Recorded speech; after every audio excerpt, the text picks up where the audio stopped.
If you're applying to medicine in the UK, you probably already know the 5 areas that you need to focus on to make a really standout application.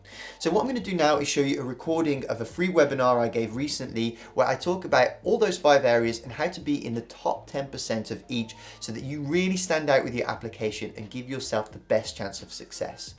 Then at the end, we talk to a student who recently went through and got into a university which had a 42 applicant to 1 place ratio, picking up a 3,160 UCAT score on the way, and we answer questions from you about how they did it and exactly what you can do to replicate their success. If you know anything about our channel, we are dedicated purely to UK medicine and dentistry applications. So if you don't already, check out the channel, maybe subscribe and turn on notifications so that you can stay up to date, because we bring out weekly videos telling you about all the developments and what you should be doing at each stage of the year to make sure you maximize your chance of success. But otherwise, I really hope you enjoy the recording and hopefully see you in another video. Take care. It's a nice time to be preparing for the medicine application, because it's absolutely freezing outside at the moment, and I think it's a really good time to just be getting on with work of this sort, because right now it's like in London, it's like I say, it's just nice to be indoors and cozy, and this is a good time to start thinking about preparing for stuff like this, because as you'll see in what we're about to talk about, the med school journey is quite long. So we're going to talk about it and all the things that really you guys might want to consider between now and when you submit your application. So it's always good. So firstly, what we'll do before we start is I'll just quickly introduce myself, because we've actually got a special guest coming at the end who is a student who recently got into medicine this last application cycle in pretty much the most competitive way, the most difficult way you can do it. He got in with I think it was 42 to 1 application ratio, so 42 applicants to 1 place, and he managed to get in, and he'll talk about his journey as to how he did that, but in basically the most competitive circumstances. And we're going to talk about what you need to do to be in that top. Well, for him, that's like 2.5% probably, in the top 2.5% of applicants, to make sure you really stand out, you take control of the application, and you just nail it so that you can really give yourself the best chance of not just getting in, because it's not just about getting in, but it's about getting into the medical school that's right for you, where you want to be, because that is the stepping stone to a great career. So just a little, we won't touch on it too much, but just a little bit about me. My name's Dr. Ash. So I graduated medicine actually almost 10 years ago now. So my journey is not the most conventional. I got into medicine in probably the most difficult way that you can get in. And then I decided that I wanted to go into a specialty called maxillofacial surgery, which is surgery of the face and mouth and head and neck. And to do that, you have to have a degree in dentistry as well.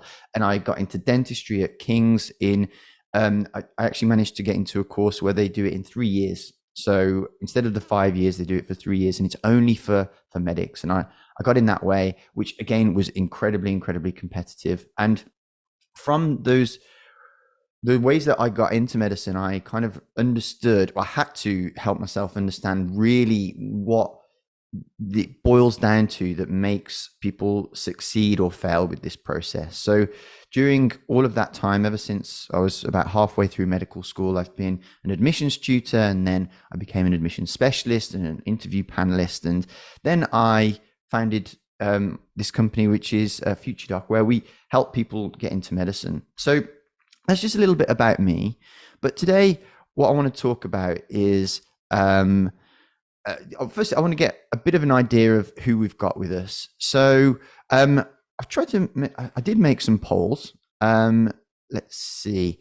So just a quick one. I'll launch this poll now. Just when are you applying? Is it this September? So September 2023? Is it September 2024? So when are you applying, or have you already submitted your application and you're halfway through this cycle?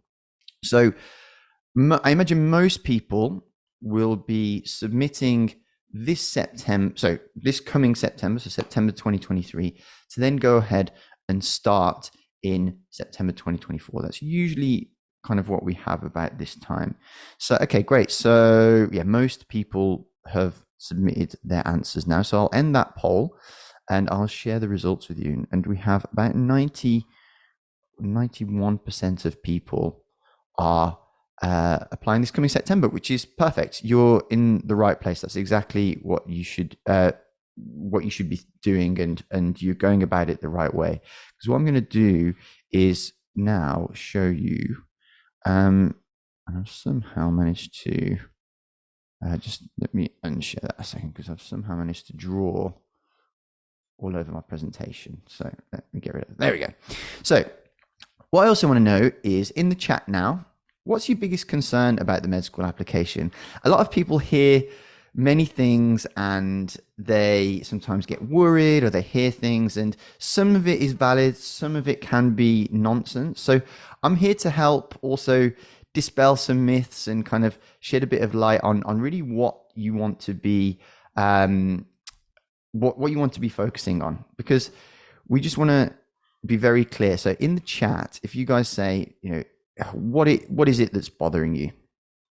So, and I can help. We can tailor the talk to focus on those things. So I'll give people a moment just to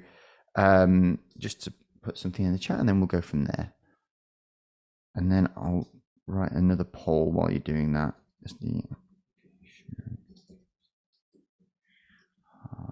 I had all of these polls prepared, and then suddenly Zoom has deleted them all. So let me just, while you're doing that. Okay, good. So let's have a look what people have put in the chat. So we've got so just the general difficulty of it, trying hard and not getting an offer. Let's see what else. I'm not an interesting applicant. Extracurriculars, yeah, we'll definitely talk about that. Things to put in my application: A-level results, UCAT and interviews and BMAT, UCAT, yeah. Applying to GEM with a nursing degree, yeah, definitely. GEM is a very competitive way to get in. Work experience, personal statements. Really want to stand out, but I'm not sure how. Well, you're in the right place. That's exactly what we're going to talk about today. What else? Reaching the grades. So yeah, some recurring themes. Perfect. Okay, good. Wow. Even more confirmation that you're in the right place, because that is exactly the kind of stuff that we're going to be talking about today. So just one last poll. Let's see. What do people think about medicine? Is it generally getting easier, or is it getting harder to get into? So just quickly, another poll here. So let's have a look. We've got one person, two that think it's getting easier, and then a lot of people think that it's getting harder. Okay, I'll give a couple more seconds for people to submit their votes. I'm kind of giving you live commentary as the votes are coming in, and then I'll share the results. So, okay, let's call it there. So about 10% are thinking that it's getting easier, and 90%, so most of you think that it's getting harder. So let's give some answers to that.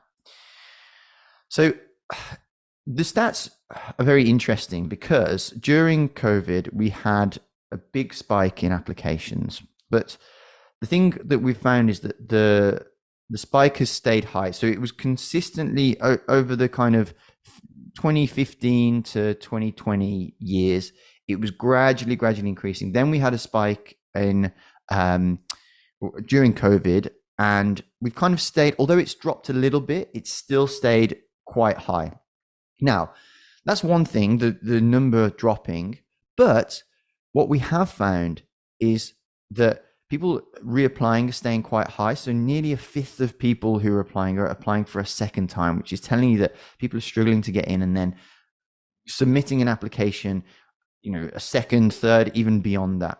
number of times. And actually, a lot of people that we help on at FutureDoc, they come for, you know, we get a lot of people who are on their third application, and you know, we help them finally make that the one that counts, because they've just been, you know, not probably approaching it in the best way possible, and sometimes it just takes some tweaks in the application to get it right, to make sure that they get that place. So yeah, it's quite nice actually, because right now we're very early in the current application cycle for getting offers, but we've already had a few people who have applied for a third time and had their offer. So the point I'm trying to make here is that reapplications are getting higher, but the problem is that there was a cap on the number of places before COVID.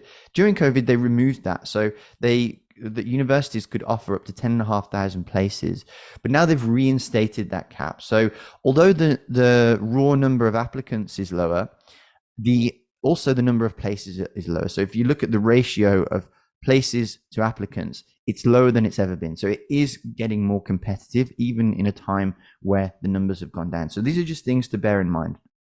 So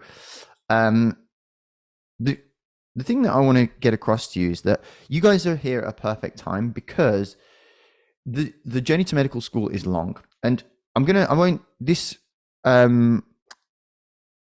second, sorry, I'll move on to that in a second. So the journey to medicine is long, and I'm going to show you the timeline in a minute for kind of how you should think about it. But what I want to get across is that really, if you're applying this September, that would be to start medicine in 2024, so September 2024. And really what we want to do is start our application about a year before we submit. So we'll be submitting in September 2023. We'd ideally have liked to have started last September, but you know, it's still plenty of time, and there's still a lot that we can do. But the journey is quite long. And I always say to those who are applying that the sooner you start and the more preparation you put in, firstly, the higher likelihood of you getting in, but then after that, the more competitive medical schools that you can apply to and be in with a very good chance of getting into. So there's a lot of work to put in, but like all things, I think it's really important first to start with why. We want to understand why we want to get into medical school, why we're going to put ourselves through all of this process. So in the chat, just very quickly, you don't have to be too personal, but just generally you might say reasons why people want to go into medicine. And if anyone's feeling brave and they want to unmute and we can have a chat, there's about 50 of us here today. I'm more than happy to speak to people and discuss. So why don't you put in the chat your reasons for studying medicine? And if anyone wants to unmute and we can have a discussion, I'm more than happy to do that as well. Hello? Hi. Yeah. Who's that? Sorry, I can't see who's. I mean, sorry about my crackly voice. I've just got the cold right now. Oh no, I think it's going around at the moment. Is it Amin speaking? Yes. Fantastic. Hi, Amin. Hi. But tell me, why is it you're wanting to study medicine? I want to study medicine because honestly, I just want the achievement. I'm a reapplicant and I didn't get in the first time. So like this time, I really want to try harder and put in all my effort just so I can actually achieve the medicine place. Yeah. I don't even care about the money.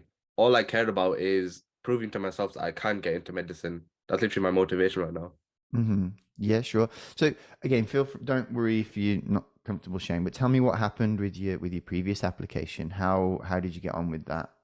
I think I got quite a few places, quite a few work experiences, but not clinical, not hospital. I think it was the UCAT. I think I bombed the UCAT. That's why. What did you get in the UCAT? I got 2600, but I know that's like less than average score. Yeah. And for medical school, it's like above 2800 you need. Well, not always, but yeah, definitely. So with the students, again, you know, as I was saying, we take a lot of reapplicants, and with them, I kind of try and help them understand that we're aiming for a 3000, which is really high. You know, we're aiming to be in the top 5%, but that way you really take control of the application. And that's a really important thing, because then you can almost guarantee that you'll have an interview, and there are lots of things that you suddenly take control of by doing well in the UCAT. But it's more about how you prepare. So I'm going to talk about UCAT later, actually. Yeah. Does so, but what so other than proving to you, in fact, while Amin's telling us his reason, if you guys in the chat maybe tell me some reasons why either you or why anyone would want to become a doctor. What are the reasons for wanting to go into medicine? But I mean, so you said you want the challenge of applying, but what is it actually about medicine itself that makes you want to become a doctor? Well, I've always, I know it's a bit of a cliche answer, but I always love my sciences. And I've looked at the medicals, obviously, it's 5 years, and there's a lot of clinical knowledge and biology knowledge, and everything to is just fit into that 5 years. Because I'm like really interested in my sciences, I feel like it'd be a really fun process. And like you could say, oh, why not nursing or why not dentistry?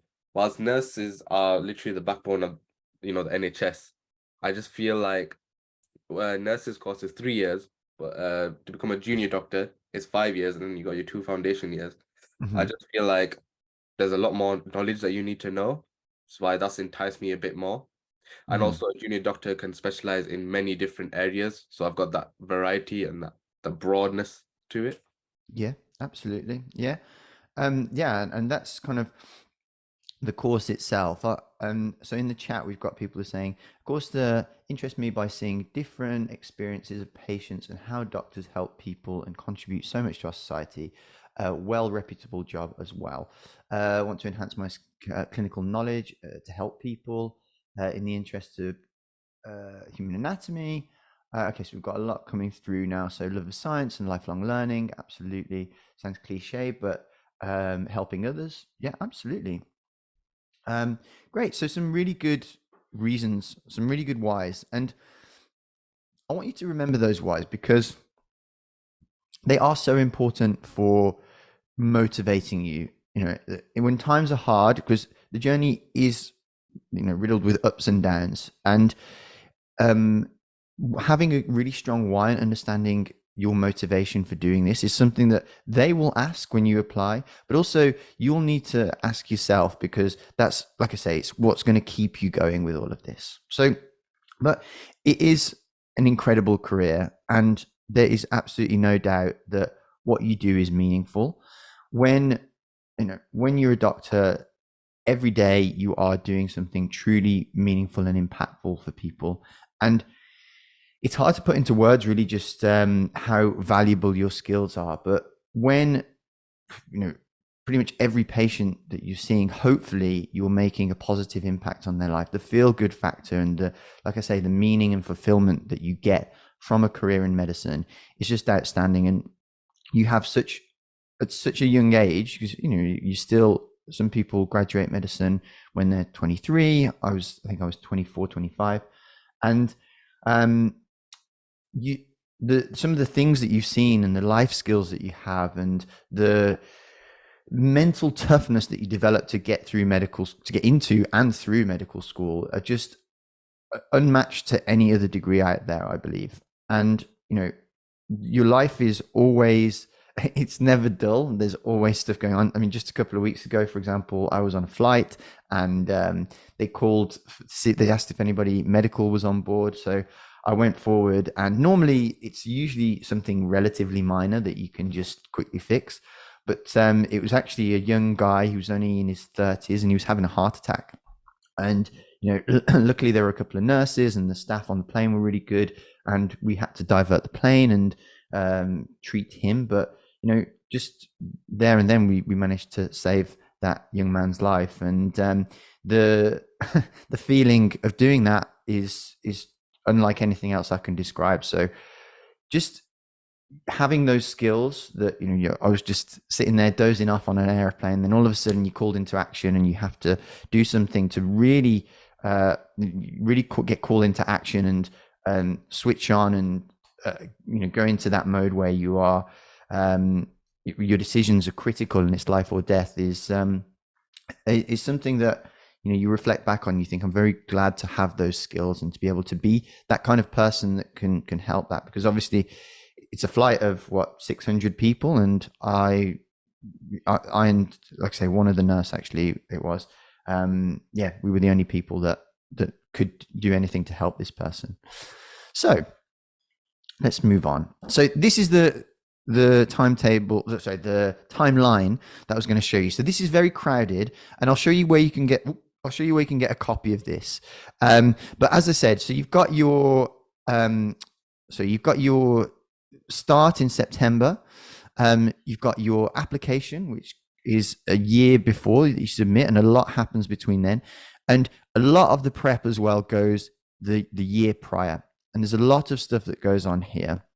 But what I kind of break it down to in this video, and I'll pop the link in the chat now for you guys, is the 4 phases of med school application. So if you have a look on my YouTube channel, if you guys have not used my YouTube channel already, there's plenty of stuff on there. It's, you know, it will give you the basics that you need to start. It will probably direct you as to how you can go deeper, but as a place to start, my YouTube channel will really help you in all areas of the application. The channel is, I literally purely do med school application stuff. I'm not like a med tuber where I tell you about my life as a doctor. In fact, saying that, I got forced to do a day in the life recently, but that's the only time I've ever done anything like that. So, but it's purely about how to get in. There's no nonsense about anything else. It's just, if you want to get into medicine, these are the things that you need to do. So this particular video, I break, it's called the 4 phases of med school application. I break it down into 4 phases, as the name suggests. So here are basically the 4 phases, just summarized very quickly. So you guys, if you're applying in September, you will be in this build phase here. And this is where you are starting to become the kind of person that will, it's about becoming the kind of person that is likely to get into medicine. Now, currently people who have submitted their application, who are waiting, you know, some of the people, like I say, on my program, who've had their offers through are people who are in this phase now, that have submitted their application last September 2022, and are just waiting now to either hear about whether they're going to be interviews, actually have their interviews, and then hear back from as to whether they're actually going to get an offer. So the thing that I want to iterate is that these guys who are here, the preparation for that bit starts here, because what this is not just this is one of the things that the big mistakes that people make that I want to talk about today, and the big kind of oversights that people have, is that this is a culmination of everything that you're doing in these other 3 phases. This is not okay, I'm going to prepare for 2 weeks for the interview and try and blag my way through it. More now than ever, as I say, as it's getting more competitive, what we're seeing is a lot of people who are getting 4 interviews and then not getting a single place, not getting a single offer. And it's because they've ignored the 3 phases. They've kind of just blagged it along the way here. They've maybe got a decent enough UCAT score to get in front of the interview panel, but they've not really demonstrated that they're the kind of person that would make a great doctor. So, you know, with people who I teach, what I say is, you know, we're preparing for the end stage now, and everything that we're doing is done in the right order to get you to be a phenomenal applicant. And like I say, the more you put in, the earlier you start. Initially, we just want to make sure that we're good enough to get in, and then we start thinking about the really competitive universities and how we're going to make ourselves appealing to them. So those are the phases. So in the chat now, I was going to make a poll, but like I say, for some reason, all of the polls that I prepared have disappeared. So let's just do it in the chat. So in the chat now, what would you say is the most important part of the med school application. So here are some of the elements here. What would you say in the chat? Which would you say are the most important? UCAT and BMAT, we've got UCAT, phase 1, dictates the start and the rest. A levels, the build phase, work experience, UCAT, the execute phase, UCAT, entrance exams, impress, interviews, prepare. Okay, great. So, this is kind of a trick question because the truth is that they're all equally important. You could argue that the build phase is probably the most important because it essentially sets the wheels in motion and the kind of the downstream effects or the snowballing effects of everything that you do really kind of amplify and grow exponentially as you go downstream. Because what happens is the sooner you start, opportunities lead to more opportunities, and then those lead to more things. So you can imagine you've got more branches, and the sooner you start with that, the better things that you have that are kind of, so I say, the more good fortune and good luck is hitting you along the way. So you're just building and getting better and better. So, but really the point I'm trying to make is that actually they're all equally important. A lot of people fall into the mistake of thinking, oh, I just need to get a good UCAT, or, I just need to get good work experience, or as long as I write a good personal statement, or all I need to do is blah, blah, blah. And that is a mistake. And that is what I was saying about people who they might do well in one area and they think, oh, okay, that's good enough to get to the next phase or get to interview, but then they'll fall at that hurdle. So, like I say, when we get a lot of reapplicants, so people who didn't get in, they come to us for help with the second, third, fourth application, and we get them in. That's why, because we make sure that we've got every element of the application completely on point. So, so we talked about that. So like I say, the answer is that they all matter. So first, it's about becoming the kind of person that will make a good doctor. So in the chat, again, we're not going to do polls, but I'd love to hear your opinions as to what you think are the most important traits of a doctor. So no trick questions this time. That was the only trick question I had. So empathy, we've got resilience, teamwork, communication, compassion, empathy again, good communication, decisive, kind, good communication, patience. Okay, great. Passionate, leadership, lifelong learning, knowledge and compassion, proactive, dedication, authentic, yet drive. Yeah, fantastic. Yeah, and these are all true. Yeah, absolutely. These are all very important. I would argue that you really need some level of every one of these because, you can be really knowledgeable and you can be great, but if you don't have the drive, then you'll struggle to get through exams or difficult shifts or whatever it is. If you don't have empathy, it's going to be very difficult for you to be relatable to your patients. And if you're not relatable to your patients, they will maybe not listen to some of the treatment plans you have, and then they will not take their medication or not trust you to undergo an operation that you're suggesting. They're all so important. And like I said, there's not one that is more so than the other necessarily. It's just interesting to see to you what you guys think is an important trait.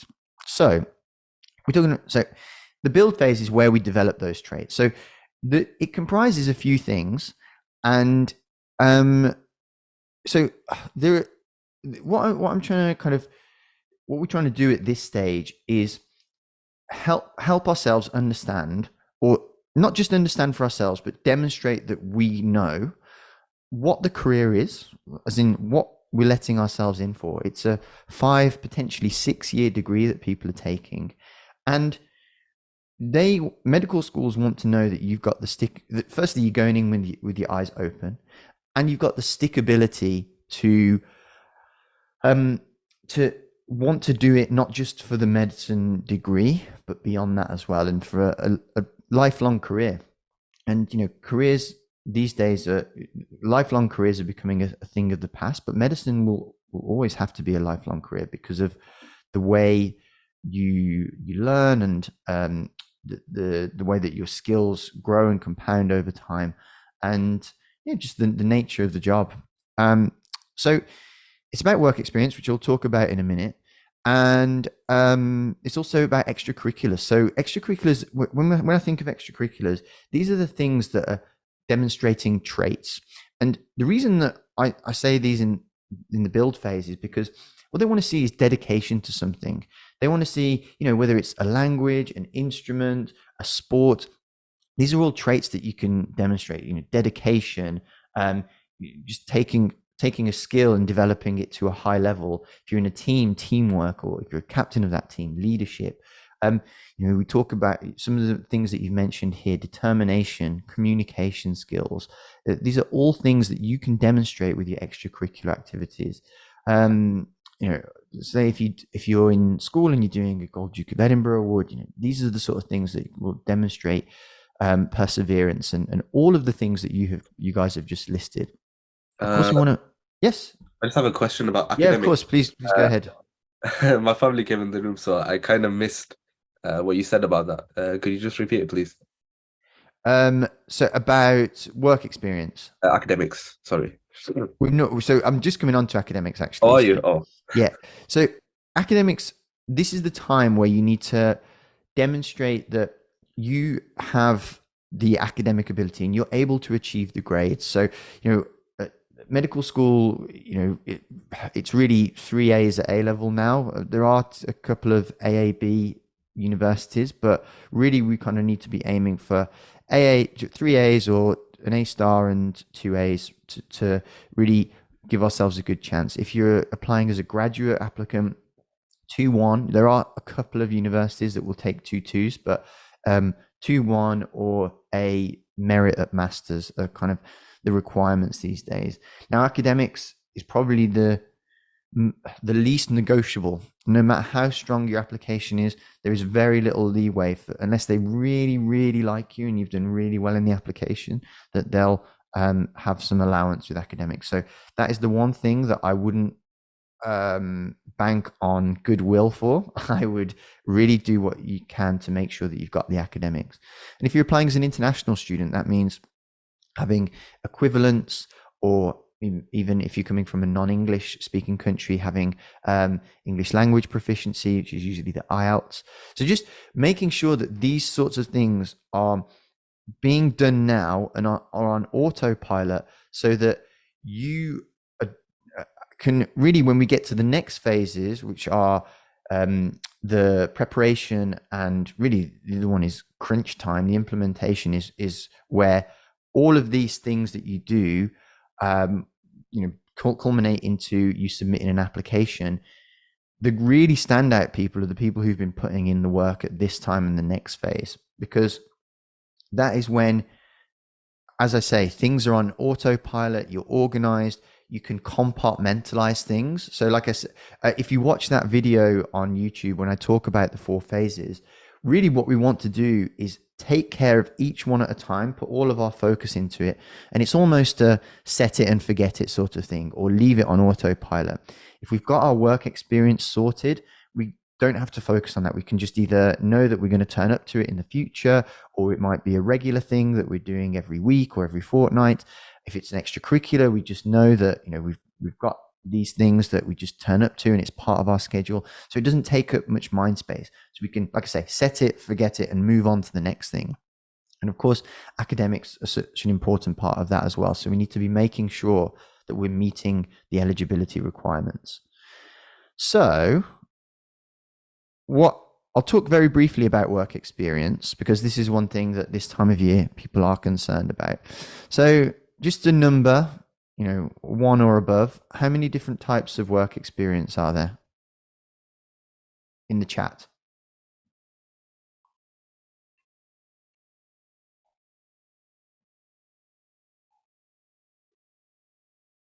Okay, so we've got 2, 3. So let's see. Dahlia, do you want to unmute? You said 3. What do you think they are?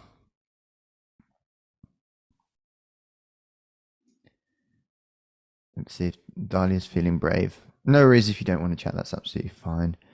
Okay, so we've got clinical wider aspects and volunteering, clinical volunteering, paid voluntary and clinical.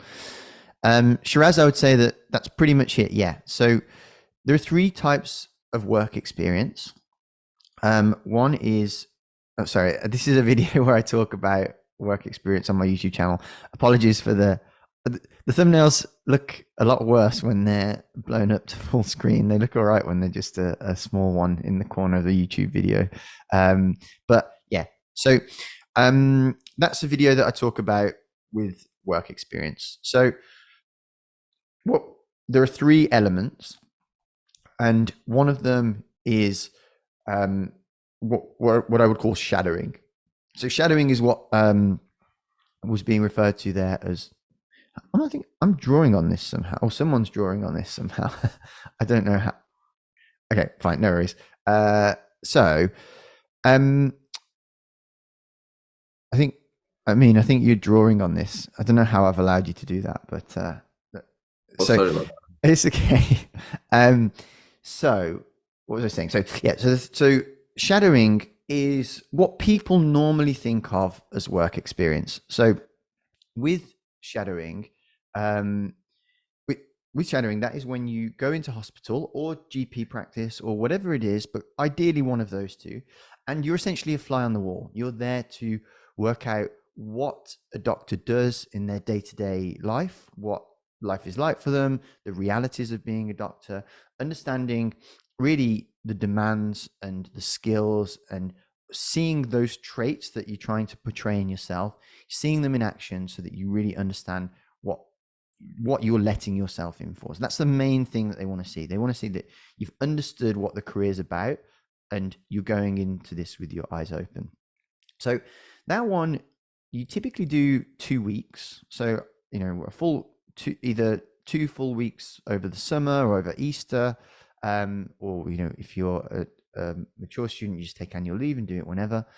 And it's almost like a one-off event, or maybe a 2-off event if you're breaking out the 2 weeks. And it's nice to have a mix of medicine and surgery, or hospital and non-hospital, so primary care, which is a GP practice, but just having a little bit of variety. Now, I could talk for ages about how to get the most out of work experience and how to organize it, but if you watch that video on YouTube, you can see a little bit more. And obviously, if you guys need help with that, then reach out to us. But it's kind of, that bit is kind of something that you have it, you do it, you keep a diary to make sure that you remember all the details. That's probably the most important part of it. And then you can kind of almost be at ease that you've done that bit. The second part is volunteering. Now, volunteering is showing something different. This is more where you are demonstrating some traits yourself. Volunteering is more often than not something where you go and be self-sacrificing, and are usually in some capacity doing something caring for somebody else. Even if it is, so typically people talk about working in a care home or handing out food in a soup kitchen, but even if you're volunteering in a charity shop, that is indirectly caring for somebody else. So those are the skills they want to see, that you are willing to give back to society and you are somebody that cares for others. Now, volunteering is different to work experience, so shadowing experience, in that you are in shadowing, you like say you are doing it as a one-off, but in volunteering you're doing it regularly, and it's just showing a regular commitment to something. And you don't have to do too much, but as long as you're consistent over time, that is something that they like to see as part of your application. Similarly, with paid work, now again, this is very different depending on if you're a sixth form applicant and you've just turned 16, versus a mature student who is maybe in their mid to late 20s, or maybe even later. And So for these types, for this type of work experience, for paid work, the difference with this versus the other two is that volunteering, okay, you have some responsibility, but no one's relying on you as much. Shadowing, you may as well, you're just a fly on the wall. It doesn't really make a difference that you're there or not. But whereas with paid work, you're actually responsible. You take on some responsibility. They're expecting you to be there. You might be given keys to lock up if you're working in a shop. You might be handling money. You might be handling customer complaints, even if you're working as waiting staff in a restaurant. People complain about food, handling those difficult communication scenarios. But if you're a bit older and you've got a lot more responsibility, there's a lot of transferable skills that you're demonstrating there. So that again is just a regular commitment that you show. You can you can demonstrate those traits and skills early on that you can transfer to being a good doctor. And the best thing that you can probably do is get work in a hospital in whatever capacity, because my whole journey to medicine actually started with me. I didn't know what I wanted to do when I was 16, and I actually just got a job in a hospital because it paid well. It was double pay on Sundays, and I thought, oh, I like the sound of that. So I went in, and all I was doing was serving the food to the patients on the ward. So I give them their sandwiches and their tea. And it was around that summer that I got my GCSE results, and I'd done okay. And I thought, you know what? I'm really enjoying this. I like the hospital environment. I love talking to patients. I'm really interested about their diseases and what's going on and how that impacts their life. And that was what made me go for it. But the funny thing is that because of that, because I had that job, that then gave me everything that I needed to build a strong application. So I arranged my shadowing off the back of that. I arranged my volunteering off the back of that job. And I had the paid work ticked in probably the best way that you can, because there's no better paid job that you can get where you're actually, in a way, I'm caring for patients. As a 16-year-old, that's probably the most responsibility you can get at that stage. And I'm having regular patient contact, regular time on the ward, seeing what doctors do, seeing how things work. Just even just passively, just by being there, you're subconsciously learning so much about the environment. So that was a fantastic thing that really was a big contributor to my success with applying to medicine. But also, as I said at the start, because of some of the most competitive ways that you could do it, because the reason that I went a very competitive way for medicine was because at this stage, like I say, I didn't know what I wanted to do. So I didn't have biology or chemistry. I wasn't doing those for A level. So I had to really speak to the doctors, really be very smart about what the application entails and the things that make people stand out, so that then I could apply those to get in for myself. So yeah, like I say, these are the kind of things. When I told you earlier that the build phase is so important, it's because it sets the wheels in motion for so many good things to happen. Just from that one job, for example, that's a great example of how one opportunity leads to several opportunities. And like I say, with my students, when they come to us, the very first thing that we do is we sit down and really just dissect everything about their application in all areas that matter for it. And we set a plan for them. And then we look back in about 6 months, and all the things that we've told them to go away and do, they've done those, which is great and makes their application really strong. But those opportunities have led to more opportunities. And then beyond that, they've branched out even further. Those opportunities have led to more opportunities. So when you look at an applicant about 6 months later, they're just unrecognizable, the difference in their application. So doing these sorts of things and focusing on them now will, like I say, compartmentalize each section of the application so that you can focus on it, get it sorted, just absolutely nail it, move on to the next thing. Right. So sorry for interrupting. No, not at all. Go ahead. I'm not Amin, I'm Daniel. Sorry, Daniel. Sorry. Yeah, it's all right. I'm just wondering, in like an interview, do they still classify working in like a pharmacy, like like work experience in a pharmacy? Is that still useful It's for everything is. medicine? Don't get me wrong, everything is useful, and Yeah, sometimes even if it's to show you that you've tried medicine, you've tried pharmacy, and you've done your your investigation on both, and you just from seeing how pharmacy works, you realize that you like dealing with patients, but pharmacy is not for you. So I would always say, obviously, it's very difficult to convince someone you want to be a doctor if you haven't had some experience of watching a doctor in action. yeah, So I would always do your best to get some work experience in a hospital, in a GP practice. And like I say, check out that video because I did give you a little bit more detail. And yeah, like I say, we do help our students as well if there's to get I would say the right kind of work experience. But yeah, working in a pharmacy, I certainly wouldn't poo-poo it. It's a good bit of experience, but you're not really going to get better than shadowing a doctor and seeing what of they do. course, yeah, yeah. Yeah, that's going to give you the Thank best you. impression. No problem. So Yeah, we'll move on to the dreaded aptitude tests. Now, I would say that the biggest kind of flaw in people's thinking with med school application is that it's all about the UCAT or all about the BMAT or GAMSAT, and that's all that matters. Get the right score and you're sorted. Now, again, it can get you in front of the interview panel if you get a good UCAT score.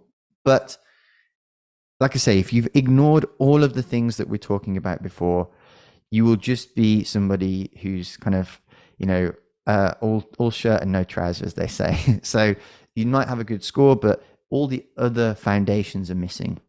But that said, it's another element that we do need to nail. And like I say, for my students, and we're probably going to do some talks about UCAT. And in fact, I'll just show you here for all of these exams, for UCAT, BMAT, and GAMSAT, I've got a YouTube video for the 3-step plan for UCAT. 3000 is a ridiculously good score that would put you in the top 3 to 5% of applicants. And that's what I'm aiming for when I'm teaching my students. I want to get them to absolutely smash this so that we can, because everything that I'm talking about in the run up to interviews is to get people in front of the interview panel. At FutureDoc, we have a really good record of basically once we've got people in front of the interview panel, I know that we can train them to absolutely smash the interviews, and then it's just like converting that opportunity into an offer. But it's all about doing everything to get in front of them and to get that opportunity. So there's 3 aptitude tests. Let me go through that. So the timeline, just to give you an idea. So the BMAT is actually being phased out, and they've combined this now into one autumn sitting, which is usually around October. And that's the only one now. The February one that's coming up is only for internationals, or sorry, not for internationals, for other international universities like Thai universities and Singaporean universities that use the BMAT as just they've adopted their BMAT as their application process. So really, we've basically only got one day in autumn, and in a couple of years, they're going to get rid of the BMAT altogether. So, but the BMAT is one for Oxbridge applicants. So if you're applying to Oxford or Cambridge, a couple of the London universities, Imperial and UCL, and they haven't announced what they're going to do when they get rid of those exams. But for you guys, this doesn't concern you at the moment. You still need to do well in the BMAT if you're thinking of going to those BMAT universities. And because very few people do the BMAT relative to the UCAT, you actually do open up a lot of opportunity by taking that exam. The same with graduates. A lot of graduates don't want to do the GAMSAT. Now, the grad application is the most competitive way that you can do it. Typically, you have 34 applicants to one place in grad medicine. And for that, again, I talk about getting a 3000 plus in the UCAT. That is how and it's so much more necessary for graduate applicants because it's so competitive, and you just have to smash every element of the application to be in with a good chance of succeeding, and this is one of those elements. So but by doing the GAMSAT, which is a second, so for those who are undergraduate, don't worry about the GAMSAT because it's a graduate only exam, but for those graduates considering it, I would strongly recommend it because it just opens up probably another, probably about 50% of the GEM courses are GAMSAT. So it just opens up a whole another host of universities that are available to you as well. And again, because few people are willing to do it, by doing it, you'll do really well. So does anyone have any? This is usually a bit where aptitude test is a bit where people get nervous or have questions. Does anyone want to unmute or in the chat ask any questions? Yes, there will be a Q&A at the end. And sorry, I didn't say we'll probably be done latest midday, but probably be done by about 11:30. It depends how many questions we have. But for now, does anyone have any questions about the aptitude test? And if someone wants to unmute and ask, you're more than welcome to. So preparing for the UCAT. So I'd recommend watching this video because that will give you a plan for the kind of 3 phases that we teach at FutureDoc. But what resources do I recommend? So I have some really good videos for that. So so for the UCAT, it's really a question of how long I want to talk about this. So there are 5 sections for the UCAT, and I've got a playlist for each one. Now that is a good starting point, but if you watch that video, the plan, a good plan for getting a 3,000 plus score, you'll see that I talk about it in 3 phases. So the first is familiarization. So just understand the questions, the techniques, all about the exam and how to do well. Then you want to start implementing it. So you want to practice untimed. And then finally, you want to, because the thing about the UCAT, the difficulty is that you need speed and accuracy, but speed is the most challenging part of it. It is very, very fast. So a lot of people can do the questions, but when you speed up or reduce the time or speed up the pace, that is when people really struggle. So it's all about laying the foundations early and having a really good resource to help you understand the fastest and most efficient techniques. Now, I do talk about that in some of the YouTube videos. If you want some free ones, then I've got like an online course, which I think is about 20 odd hours to give you every technique and all of that sort of stuff. And then you want to be moving on to practice questions. Now, there are a few online ones and some decent ones. There's obviously the UCAT. They have their own official mocks, and those are the closest reflection of what it's actually going to be like. Although people do say that the mocks on the website are a little bit trickier than the real thing, but that's all part of it. I always say, if we're training to be here, if we want to get the result of here, we need to train to here. So what's the saying? We don't rise to the level of our expectations, we fall to the level of our training. So that's kind of my whole ethos with how we teach people. We want to be aiming for 100%, and then if we're not quite there, we've still got a bit of leeway to be in a very good spot to be doing well, even if we don't get that 100%. How long should you prepare for? Well, it's a very subjective question. I would say the third phase, crunch time, or the kind of like cranking up the intensity phase, I wouldn't recommend doing it for more than about 4 to 6 weeks, because that's the bit where people burn out. But the earlier phases, you can treat it more as like because essentially the UCAT is a series of brain teaser type exercises. It's a verbal one, a logical one, one to do with shapes, one to do with numbers, and then one to do with ethics. So all you need to do is familiarize yourself and get used to those questions. And then when it gets to, a few weeks out from your exam, you really want to start upping the ante, but don't do it too soon, because people do hit a point of not just diminishing returns, but negative returns as well. So we need to time that right. And you really want to focus. I mean, this is what I mean by I could do an entire talk on the UCAT, and I probably will, but it's how you time it, when you sit the exam, how you prepare, when you start preparing. It's all very individual. And as I was saying, with my students at FutureDoc, when they join, we spend an hour just discussing all of this stuff. When we start, when are we going to do it? How are we going to prepare? What are we going to do for you individually? So it's a very individual thing, and that is, why it's kind of challenging sometimes to answer these questions. Someone's saying, do you have YouTube videos in which you walk through answering UCAT? Yeah. Well, I've got a mock test on UCAT as well, on the YouTube channel. So there's loads. There's absolutely loads. And yeah. Cool. So let's move on. So then we hit the third phase, which is crunch time. So crunch time, this is where all your hard work kind of comes together to be placed into a neat package of application. Now, you guys may have heard of UCAS. I always forget what it stands for. It's the University and Colleges Admission Services. That's right.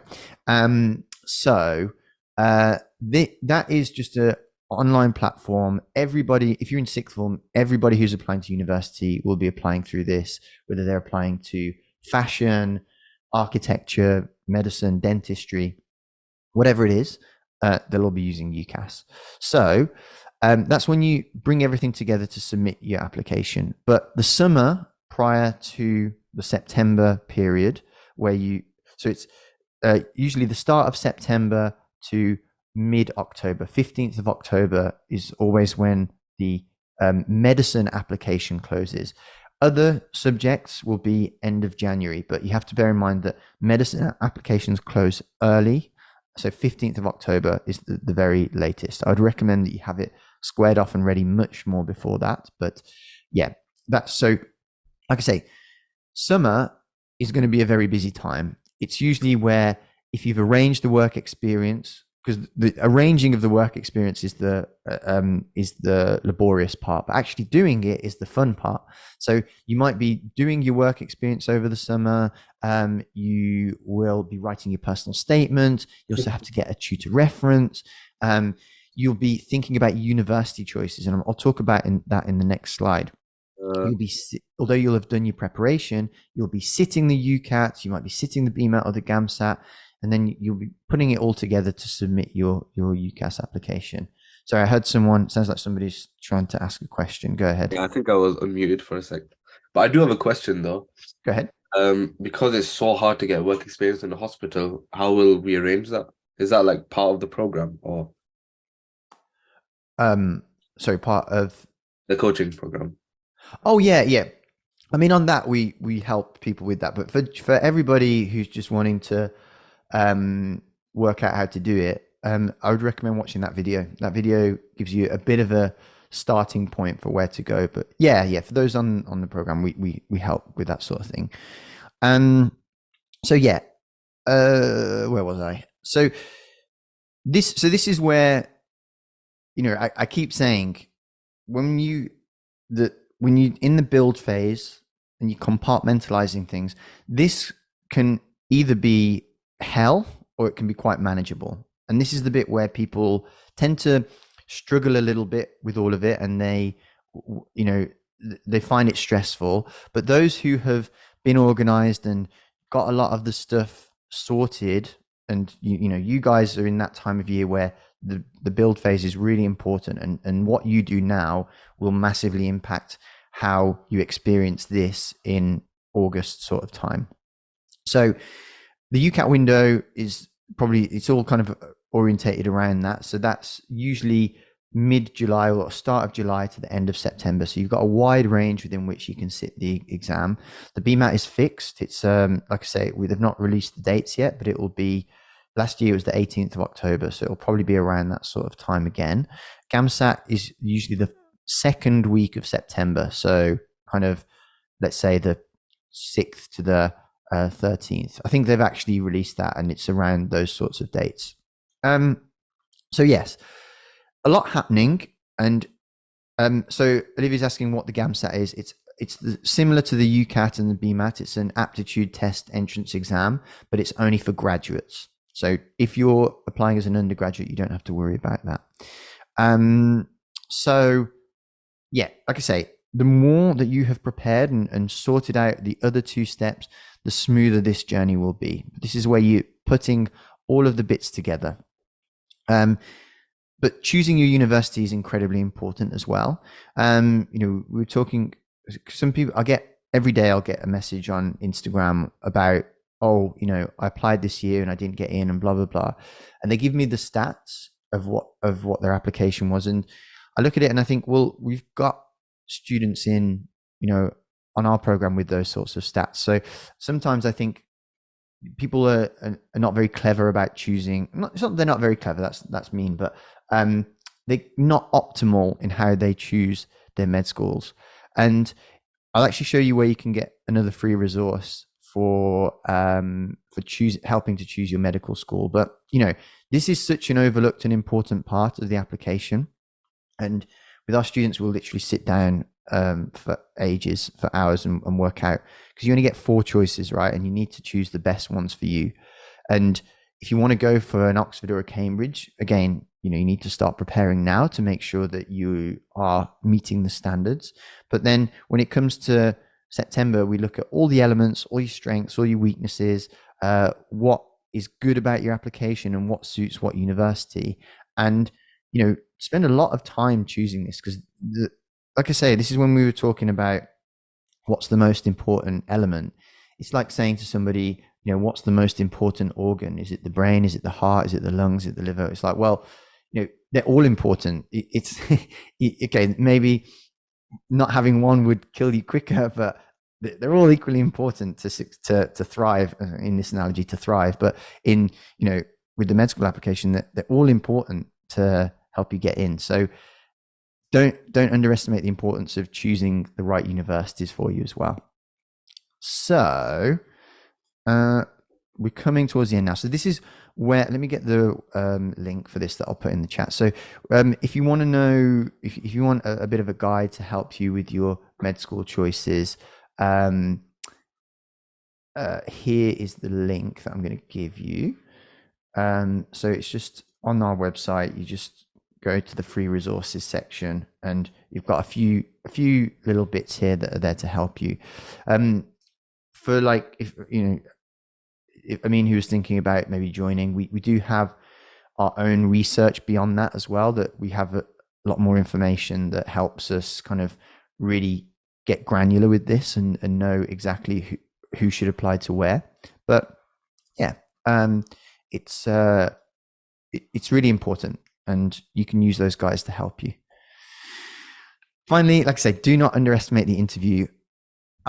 Again, I can't stress how many people come to me who have had a previous application, who have got all 4 interviews. So they've been offered 4 interviews of their 4 choices. Everybody's brought them in, and then they've not converted any one of them into an offer. Again, it's all down to the phases that you put in before. But so Camilla, I'll come to you. Camilla, I'll come to your question in a moment. But yeah, it's all down to the work that they've done in the phases before. And people really underestimate the interview and the standard that they have to be at.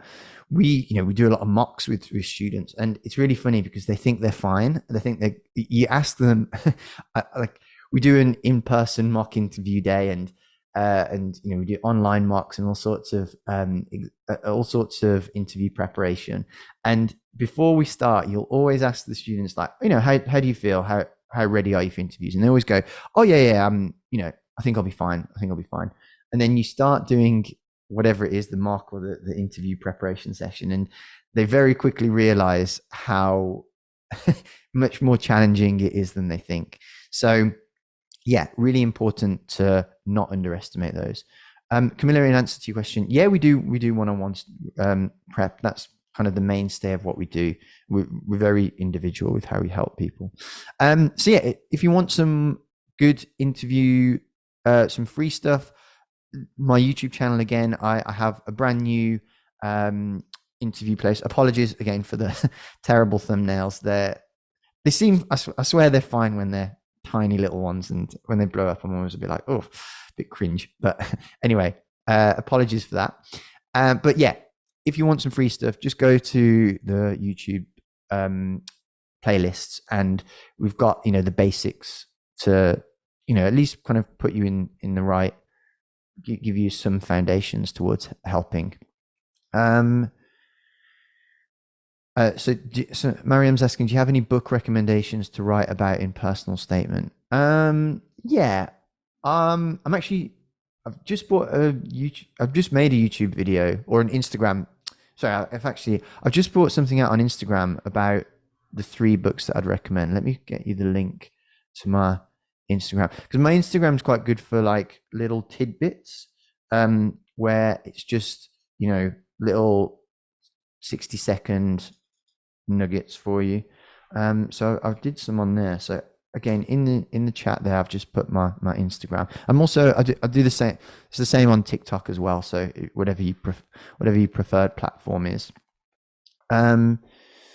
So yeah, like we said at the start, the journey to med school is long, and you know, it is made easier by getting a little bit of help.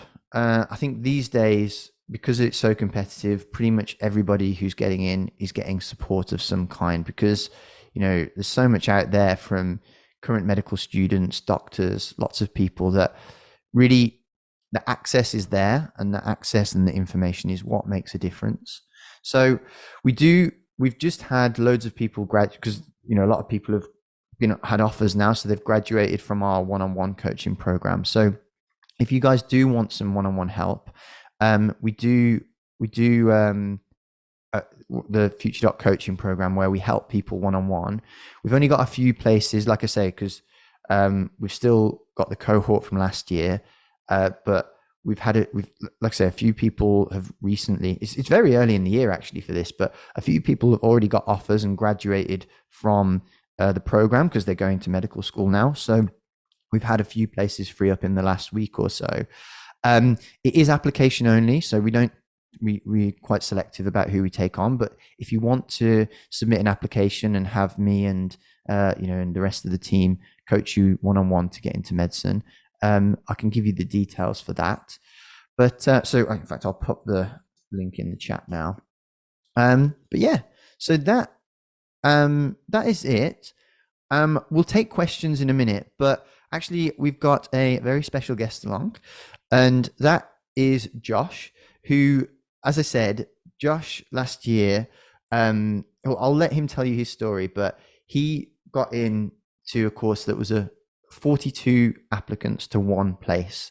And obviously, so like I say, that puts you, my maths for that isn't perfect, but I'd say it probably puts you in the top 2.5%. So yeah, I'll hand over to Josh now, who's going to have a quick chat and tell you his journey and kind of how you can replicate what he did to help you get into medicine. So Josh, are you hi, there? Ash. Hi. I'm here. Can you hear How me you doing? okay? Yeah, good. How are exams going? Oh yeah, not at all stressful, as you can Yeah, see. yeah. First year exams, it's always a bit of a shock to the system. That's a good way of putting it. So hi Slight everyone, I'm Josh. understatement. I was on the FutureDoc program. So I'll start right at the beginning and then work my way forwards, because that makes the most sense. I was at school and I was told I wasn't smart enough to be a doctor. My school wasn't exactly nice about it.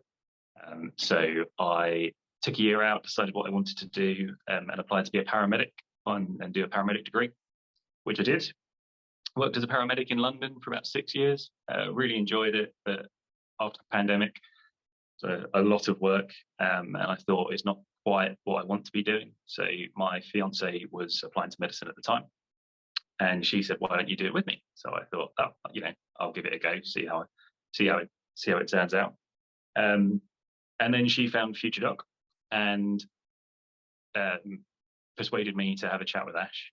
And at the end of the conversation, Ash had a lot of confidence in me that I had never felt in myself, and said that I had a fantastic application and that it was quite feasible that I'd get into med school.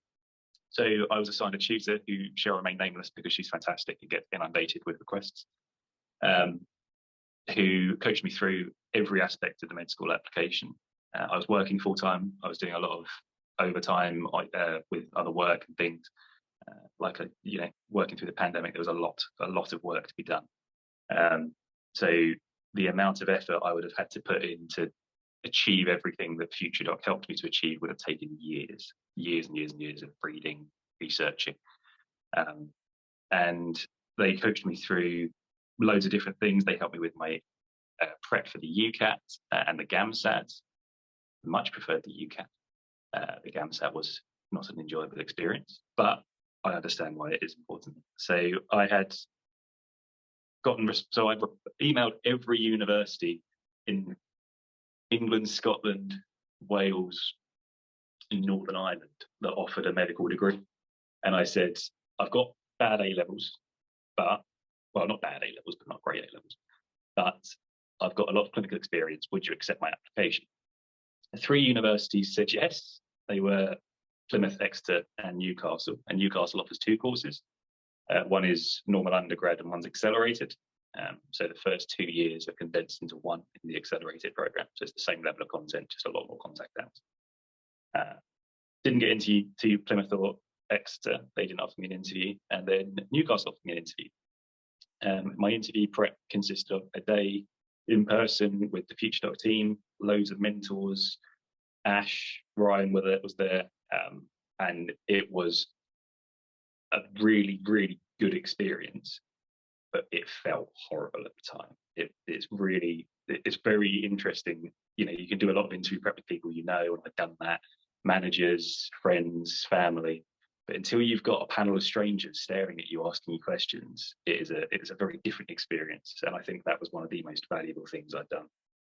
I had a one-on-one interview over Zoom with Ash, and afterwards he said, "I'm really sorry, I was particularly horrible to you because I wanted to make sure you were prepared."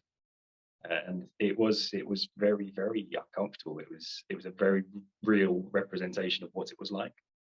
I had an interview with my mentor, and again, she made it as difficult as possible. And when I went to my interview, although I came out thinking I'd done awfully, evidently all the prep paid off because I was offered a place at Newcastle on the accelerated course, which is what I'm on now. So I'm currently in the library studying because I've got exams on Monday. And then after that, I will have finished first year of medical school. And I owe a great deal of that to FutureDoc. But equally, you do have to put work in yourself. And I did work to get here. It isn't an easy journey, like Ash says, it's a long journey. And you have to stick with it. But if you want it, there is no reason you can't achieve it. Like Ash says, the interview is becoming more and more key as far as I can tell. With scores being so high, you need to achieve well in those, but then it's all predicated on the interview. So Newcastle, for example, like Ash says, we had 42 applicants for a single space here. I think they interviewed 102 people. So that's 102 people achieving over 3,050, I think it was this year in the UCAT. So, I can't oversell the importance of good experience in interview prep and structured UCAT, GAMSAT, BMAT prep. It makes a massive difference. And now I'm here and stressing out over the complement pathway of the immune system, which is just horrific. Oh gosh, I remember those days. Yeah. It's very different. They're very different to the chat we had back in October when you were just finishing Freshers Week. Yeah, that was great. I loved Yeah. that. That was a really chill introduction. We had some anatomy stuff. We were down in the dissecting room. It was really chill. And now I don't do anything but read books. Oh So gosh, when they yeah. asked if I'd come in for this, I was like, yeah, I need an excuse to not be looking at flashcards and just do Yeah. this.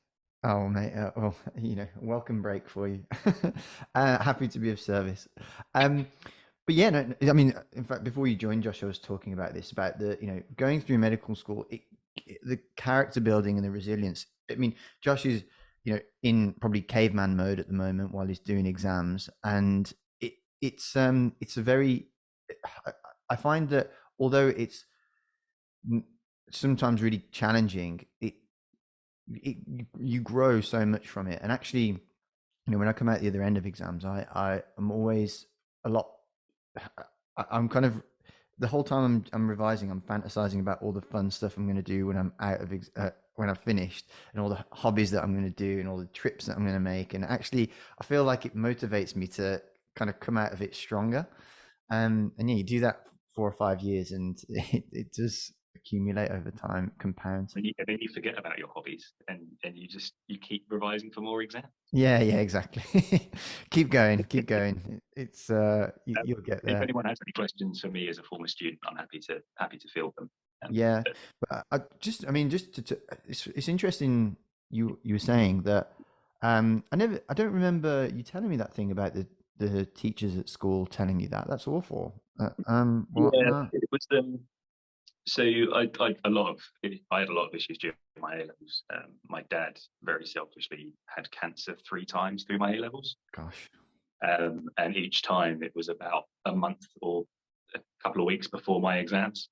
Hmm. I know he was very selfish.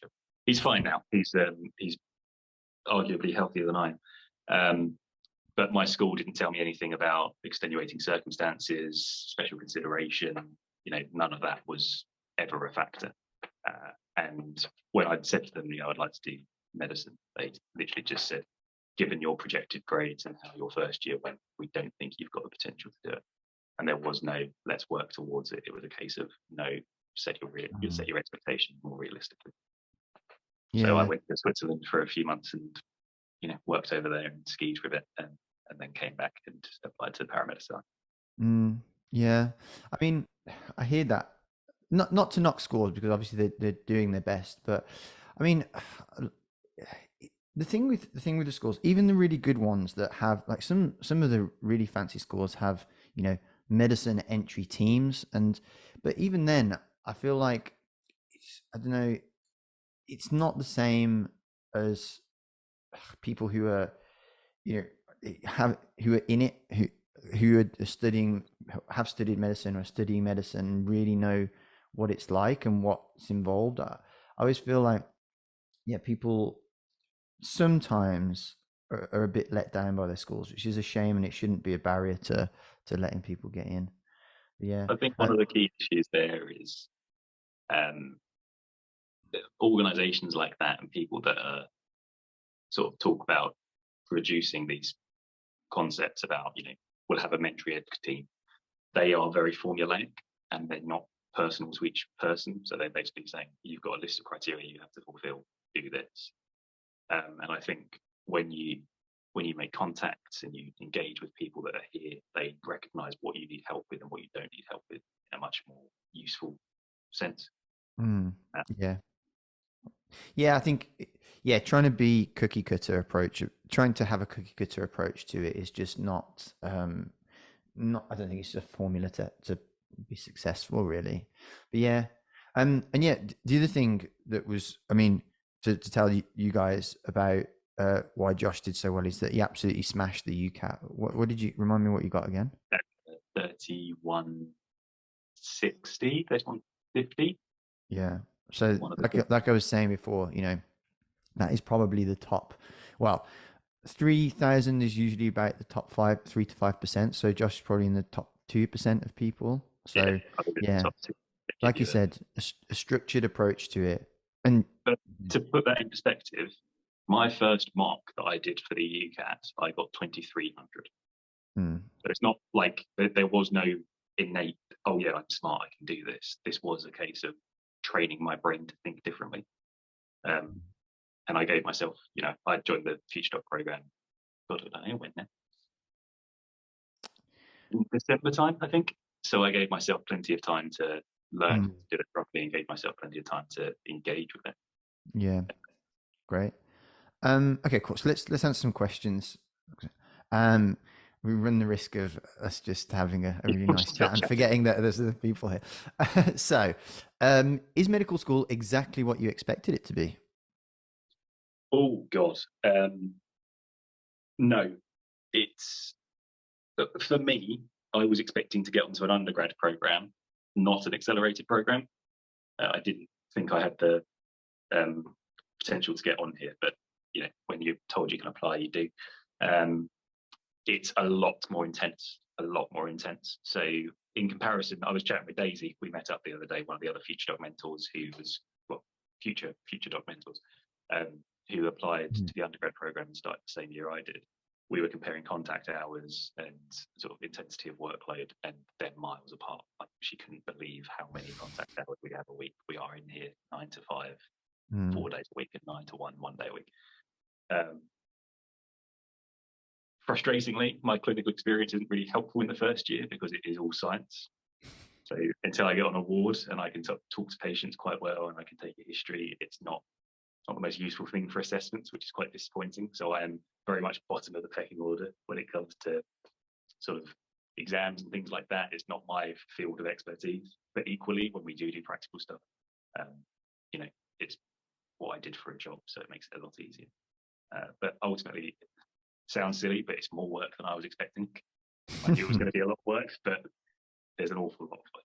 I'd probably describe it. Well, I don't have children, so any of my friends with kids will slate me for saying this, but it's probably like the same thing where people are about to be parents and they think, I know it's going to be hard, but maybe not quite as hard as I expect. It's going to be fine. And then when it gets to it, it's actually a lot harder than they expected. I think medical school is fair to say is similar to that. My brother had a baby boy just as I started, and he was like, we were chatting the other day, and he was like, your life is more difficult than mine with a newborn. Like the amount of effort you have to put in and time you spend studying. He was like, I don't envy you that at all. Yeah, that's funny. I mean, most people would rip you apart for saying that when they've had, mind you, the sleep's probably about the same, right? Yeah. What's sleep? Anyway. Yeah, I mean, for you guys who are probably worried now, don't worry, it does get easier. I think medicine definitely in the first year tries to weed out the people early who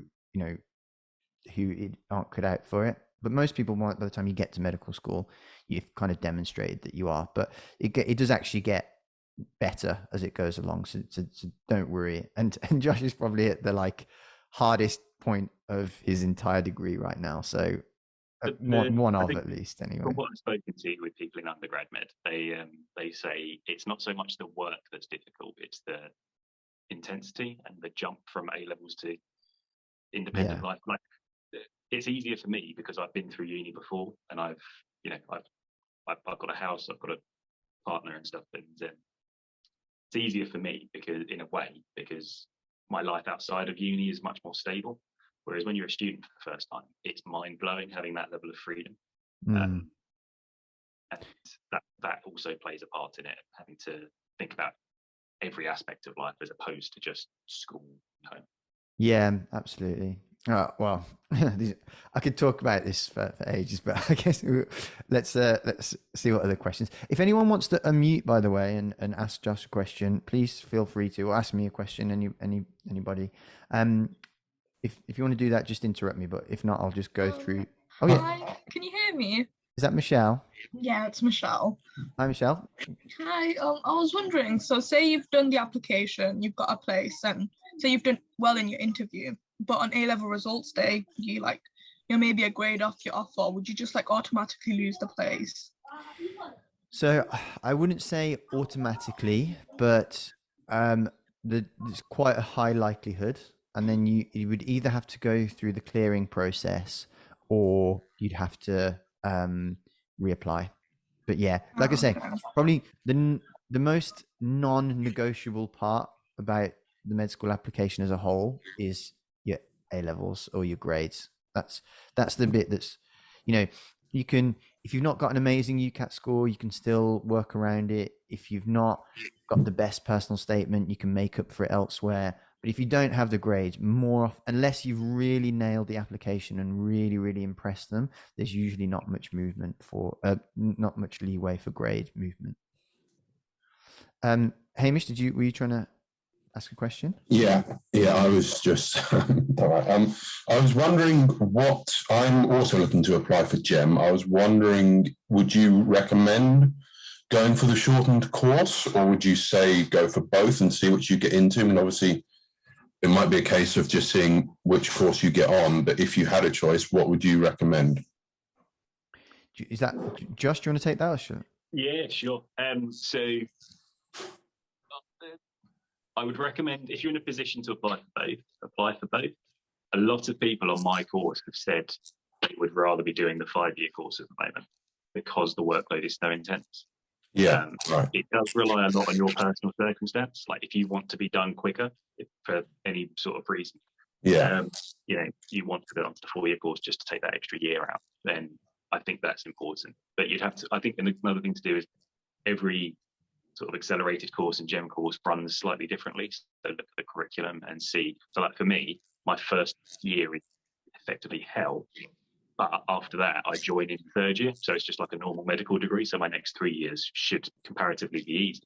Whereas some GEM courses might run that you have a steadier workload throughout, and that might be what you want instead. Yeah, so it's all specific and specific to you. So, sorry, can I just have a follow-up question? Go ahead. Josh, you mentioned you're finding the exams are quite tough. I did biochemistry at university. That's what I did my first degree in. I mean, you won't have done this, so you might not be able to answer. But is there a lot of overlap between the two? Either one of you could answer. I can take that one if you want. Yeah, definitely. There's a lot of overlap. There's a lot of overlap between A levels. So some of it'll be like the first couple of weeks you'll recap some of the A level stuff, but a lot of medicine for the start for the preclinical years is kind of the essentials of biochemistry, and then you move on to the more clinical stuff. In answer to your other question, Hamish, so like Josh said, there are a lot. It's multivariate, the factors as to whether you should go for 5-year or 4-year. Now, I'm not going to get into it too much because it's wide and complex, and each university is different. But some of the things you have to bear in mind are, if you are doing a second degree, financing. If you do the 5-year, you can't. You're not eligible for a student loan versus if the student loan stuff changes, doesn't it? Big factor in it. Not necessarily are all the 5-year courses easier to get into than the 4-year courses. Not always, because the thing that people think is that, there are 200 places on this 5-year course versus just 20 grad places. The 200 places are not all open to graduate applicants, because you can imagine as a graduate applicant, you've had more life experience, you're going to have way more time to have built a stronger application than all the undergrads. So they only allocate a proportion of the undergrad places to grad applicants, right? So just bear that in mind, because that, people always think a bit too just because there are more places overall doesn't mean exactly. So I've got a playlist here. I just found my YouTube playlist for grad stuff, so have a look at that, and that'll kind of give you a good a bit more of a detailed explanation of that sort of stuff. Thank you. So we've got lots of hands raised. Ellen, I think I saw you first. Do you want to unmute? Hi. Can you hear me all right? Yeah, that's fine. Yeah, I can hear. So I had kind of 2 questions. So I took the UCAT when I was working about like 50 hours a week, and it wasn't a good score. It was like 400-ish. So I was considering doing the GAMSAT instead, but would you recommend doing both to have a max amount of options available?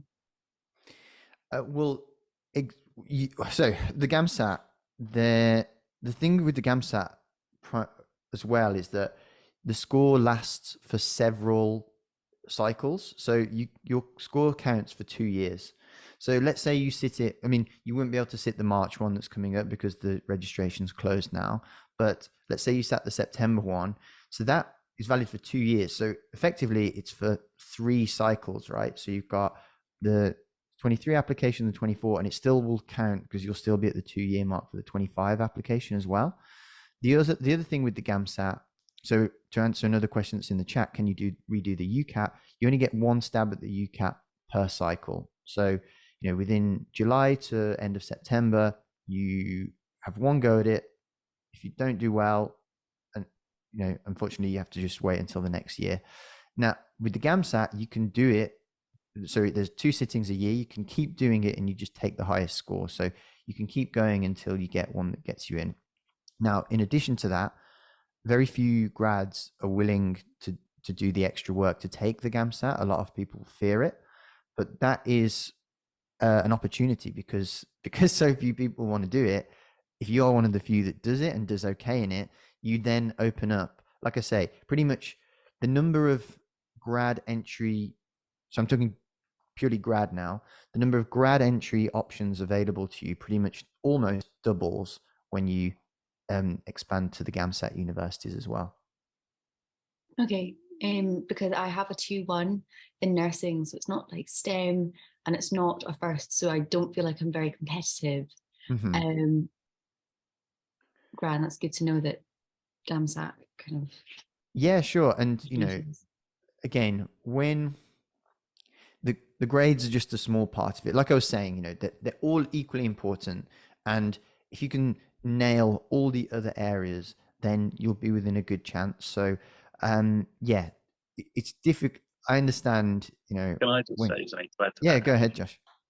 So I sat the GAMSAT partly because I had to, but even if I didn't have to, I was planning on doing it anyway, because being graduates, it is harder. Like statistically, it's a more challenging process for scores, experience, and things like that. And I was prepared for the long haul, so I wasn't expecting to get in the first time I applied. And I thought if I could get the experience of sitting the GAMSAT whilst I'm starting out, it's only going to be a positive thing. So if you do the UCAT and you get a cracking UCAT and you think, okay, I should be able to get an interview with this, fair enough. But if you're like me and you were viewing it as this might take longer than a year, I would say I would recommend sitting the GAMSAT if you're in a position to do so, because it is an interesting exam. It isn't like anything many people have done before, and getting used to that experience is quite useful. Okay, so you were saying that it would be like GAMSAT 2023, see how that goes, potentially UCAT 2024 kind of pathway. Would you not consider doing the UCAT this year? That was one of my other questions, actually. Like, would you do a GAMSAT and a UCAT in the same year? If you're organized and so like I say, the window for UCAT is it'll open start of July. So if you're very well organized and you start preparing early, you can be prepared to sit it basically as soon as the window opens, switch gears and then move to GAMSAT. It would be a squeeze, but the other thing is if you're well prepared, you might even find that you nail the UCAT and you actually go, you know what, I can maybe just apply off this, and then you can focus on the rest of the application. One of the important things, like I was saying, with my program where I teach people, the reason that we have a lot of success is because we create optionality, and whatever your situation is, we give you, plan A, plan B, all the way up to probably plan F, right? So these are all the things that you can play with to kind of suit your individual circumstances and like I say, change tact and be adaptable if you need to be. But yeah, I think if you don't want to delay getting into medical school, I would definitely look at doing both. Thank you. No problem. Right. we've got some hands. I'll just quickly answer one question. In undergrad, would you be applying with predicted degree results or A levels? Yeah, it's predicted first. Again, different universities weight predicted versus achieved differently, and they factor them in somewhat. But yeah, you're basically applying off predicted grades, or if you're in your final year of a degree, your lecturers will give you a predicted grade as well. Kukua, do you want to unmute? Hi, can you hear Hi. me? Yes. How are you? Hi, I'm good. How are you? Yeah, good, thank you. How can I help? For work experience, I know it's all about what you learn, and the experiences you gather.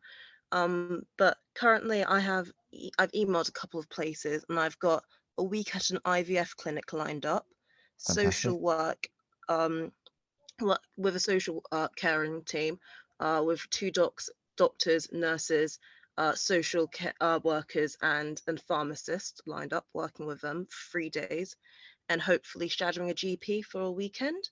And I was just wondering if that's enough to give like a variety of experiences. Yeah. Are you applying as a graduate? No, I'm currently in year 12. Okay. Yeah, I mean, that's great. Just the reason I say is because Warwick do some really good guidance on what the requirement for, like, in terms of hours is, and they usually say about 80 hours. But I mean, I think the question came up earlier about work experience in a pharmacy, and of course, seeing what a doctor does, you're applying to be a doctor, seeing what they do is the best exposure that you can get. But equally, seeing these other areas of care of the NHS, of things that are provided, etc., just to show you how the system works, what other facets there are, but equally to say, look, I respect these and I like these professions, but just seeing them has showed me that it's not these that I want to do, but I want to go into medicine, is equally valid. Okay, thank you. It's okay. Soraya? Hi, can you hear me? Yeah. I've got a couple of questions, if that's all right. Yeah, of course. So my first one is, I tried to apply to your mentor program, but I found the why do you want to do medicine question really hard. Like, I can give you loads of reasons why I want to do medicine, but I find it difficult to effectively write it down. Okay. So could you help me how I could answer that in an interview or like in a personal statement, please? Yeah, of course. I'd probably say, let me just find a video for you. But I'd say, Josh, how did you answer your why medicine video? And I'll find a good thing that's going to help guide you. So I think there's a few different points that you should try and cover in that question to give yourself the best chance. So obviously, just raw reasons. So for me, the main reason was I like helping people. But that is quite a common reason. So I had to back that up with, and my, previous experience. So for me, it was like previous experience as a paramedic. I was able to work out that caring for people is something that I really enjoy doing. But I'd like to pursue medicine because despite looking at other professions and things like that, the range of opportunities available to a doctor is far greater than that of any other healthcare professional that I've found. So when you're looking at interview questions, it's not just, it's very tactical. It's not just answering the question. It's exploring the question and offering more information to make you look better to them, basically. That sort of makes sense. Yeah, that's great. Thank you. I posted a video where I kind of tackle this question. It's more in the context of like why medicine and not nursing. But there are basically 3 reasons why people want to study medicine. It's the love of science plus the love of people. They'll either have like a personal experience of being ill, whether it's themselves or somebody else, or some people will kind of have like what we call the epiphany moment. So those are typically the approaches that people use. Now, none are right or wrong, but by themselves, like shallow entry points. So really, it's I always, because we're, when I teach students to write the personal statement, we'll do a workshop and I'll say like, that's the spark, but then what has that led to? And it's like, you need to, what you really want to do is explain the kindling, or, what happened to light that fire to make you want to go into medicine or to become a doctor. And then how you've explored that path. So follow that thread of like, well, actually it was because, it could be as simple as like, I used to watch Casualty a lot and I thought it'd be a great profession. Obviously, then I started going into hospital and seeing what a doctor does. And it was actually that really convinced me, because I saw this case where blah, blah, blah, and blah, blah, blah. And, it can be and that is a kind of purposefully silly example, but it can be the most mundane thing. It doesn't matter. It's more about what you did as a consequence of that tells you actually why you pursued it and are now in a position where you know for sure that it's the career for you. All Does right, that help? thank you. No worries. Also, I did some work experience in Spain last summer, but I've been told that work experience abroad isn't helpful. Like, I shouldn't talk about it in my interview by other doctors. So what's your opinion on that? I wouldn't say, look, at the end of the day, it's, being a doctor, medicine is medicine, right? And the fact that some work experience anywhere is better than no work experience. But what they want to see, so for like international students who are applying, it's obviously very difficult for them to get experience in the UK. So what they want to know is that you understand how the NHS works as well, and you've got a bit of experience in that. Now, you don't have to be too, like, I guess what you're saying is you've got some good experience, but the drawback is that it's abroad. You don't really have to, put all your cards on the table. When they say, tell us about some work experience that you saw, you can be like, oh, I did this thing. And you can just tell them the story. You're not obliged to go, oh, but by the way, it was in Spain. So, take some points off me for that. There's no need to do that. Obviously, if they ask you the question, you don't lie. You tell them honestly. Say, yeah, it was actually quite tricky to get UK work experience, so I had to go further afield. But I also did some UK work experience. And if you don't have any UK work experience, so shadowing experience, should I say, the online ones are a really important one. So like the Brighton and Sussex Medical School one, that will give you really useful insights into UK medicine. And then you can say, I had to go farther afield. I really wanted it, and I know how important work experience is. So I went all the way to Spain to get it. But also, I needed to do what I could to get some exposure in UK medicine. So I did some online, some virtual work experience courses to help orientate me to how it differs in the UK. So it's more how you frame it than what you've actually done sometimes. And I mean, I think it's a bit ridiculous to say, oh, you've gone out of your way and you've made the effort to go and get some work experience, that you should almost like discount that, or it's like going to work against you negatively. It's just, ideally, obviously it would be in the UK, but it's still a good thing. It's a plus, it's not a minus. All right, thank you. No and problem. The last one was I've been told by some doctors that it'd be a good idea to do both the UCAT and the BMAT, to sit both of them. What do you think about that? Because I've spoken to students that have gone into medicine, and they've told me that even if I choose universities that I choose, let's say, King's College London that does UCAT, then Imperial that does BMAT, like, it doesn't matter if I do UCAT, I could still apply to Imperial because they'll accept me because I've done UCAT instead of BMAT. So no. That's no. So similar to Ellen's question before about GAMSAT and UCAT, you can, so with the BMAT, the way it is now is you effectively, so let me start with the UCAT actually. So the UCAT, your score, you get it straight away. And although you don't know how you've done compared to everybody else, it pretty much is the same throughout the year. The UCAT, like I say, you get that score straight away. So you've got an idea and you go in applying, knowing what your score is.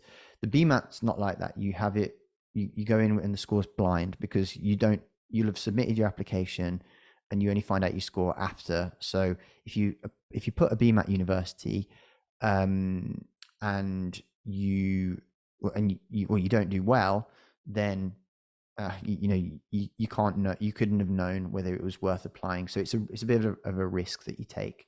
Now, again, this is something where we work closely with students. It's an individual decision. It's not really there's no blanket rule as to what you should do, but you kind of judge how good your UCAT score is and then decide, what, do I think I'll get in just by applying to 4 UCAT universities, or maybe I should put a couple of UCAT universities and have a go at the BMAT where I think I might be able to do better and give myself a better chance. But no, you won't get in if a BMAT university is a BMAT university. You're not going to get in with the UCAT score. I don't know where they've told you that. All right, that's it. Thank you very much. No problem. So we'll take a couple more questions. I'm sure Josh is really keen to get back to more revising. Coming up with questions so that we can just keep going so they can avoid any revision.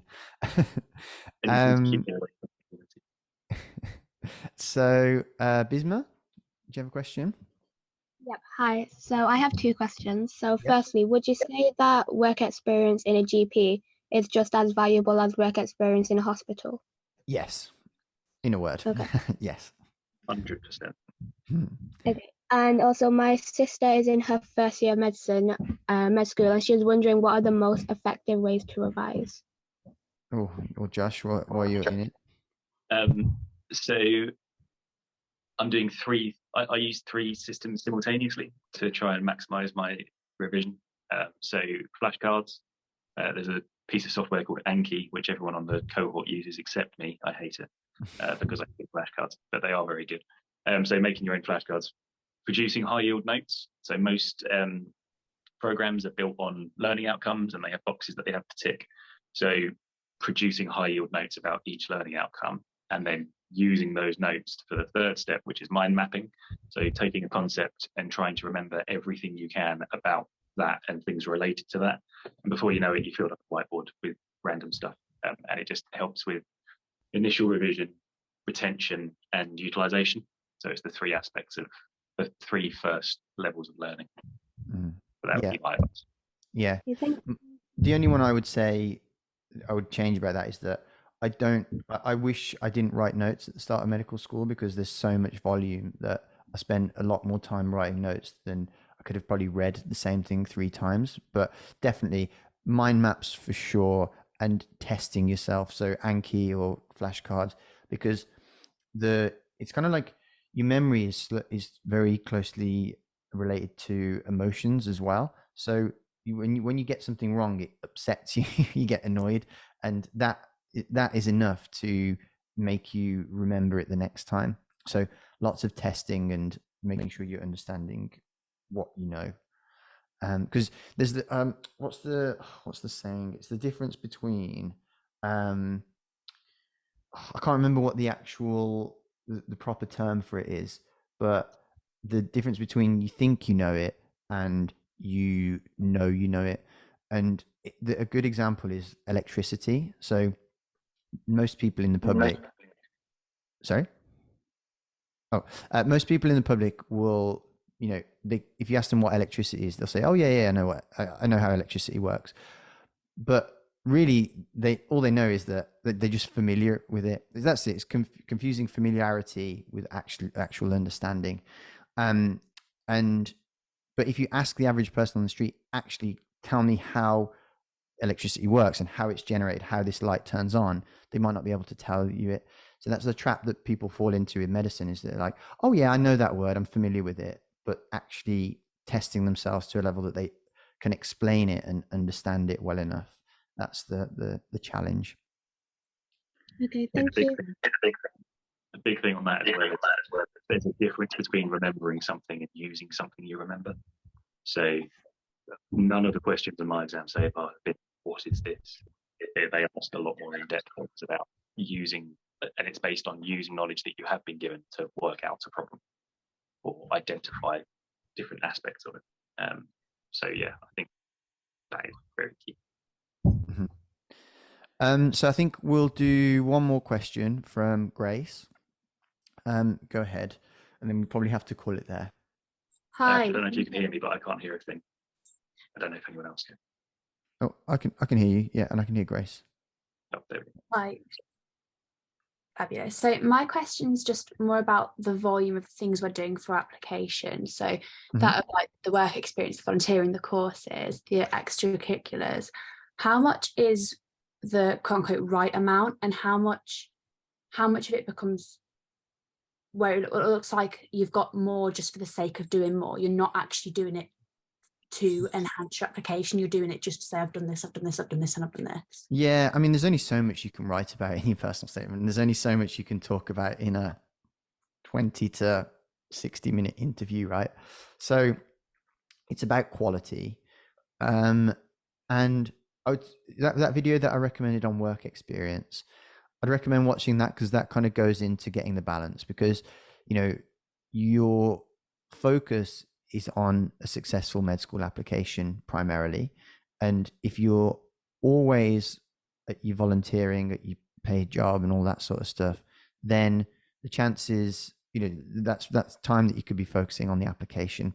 So it's about getting the balance right. Again, this is kind of the kind of thing that we go into in a lot of depth when we sit down and do like strategy stuff with our students. But if you want to get a bit of a flavor, this video here, my work experience video on YouTube, will kind of give you a bit of an insight into kind of how to balance that. Fabulous. Thank you.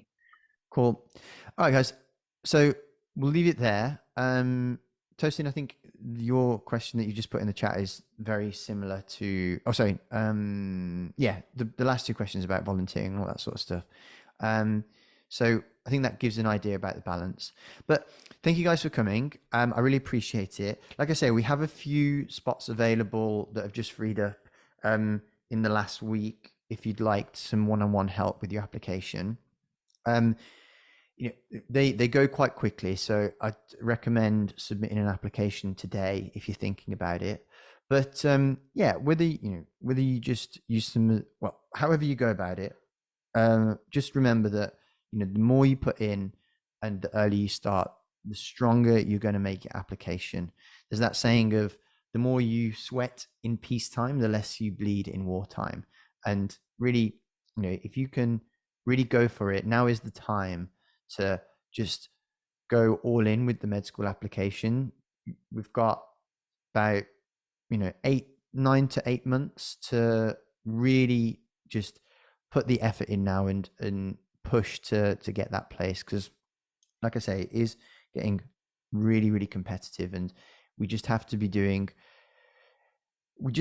nail each bit to make sure that we get everything right. And if you want some help with it from us to do that, then great. But if not, I wish you all the best of luck. And thanks for coming today. Josh, any final words? Just best of luck. Just stick with it. It is a long process, but as someone who's now there, it is well worth the effort. I'm really sorry to interrupt. Do you know about the program? Is it a paid program? And if so, how much does it cost? It is paid. It's dependent on a few things. So like I say, first you need to get through the application, and it depends on a few variables. Like I say, because it's so individualized, we have a chat about it first. But yeah, it's not free, but submit an application, see if you qualify first, and then we can have a chat, because the second part is an interview as well. So you need to pass that as well. Okay, got it. Thank you. Okay, guys. Well, have a lovely weekend. Enjoy the rest of your day. And thank you for coming. I really appreciate it. And Josh, I'll let you get back to your revision, but thanks for coming along as well. No worries. Cool. All right, guys. Take care. Bye.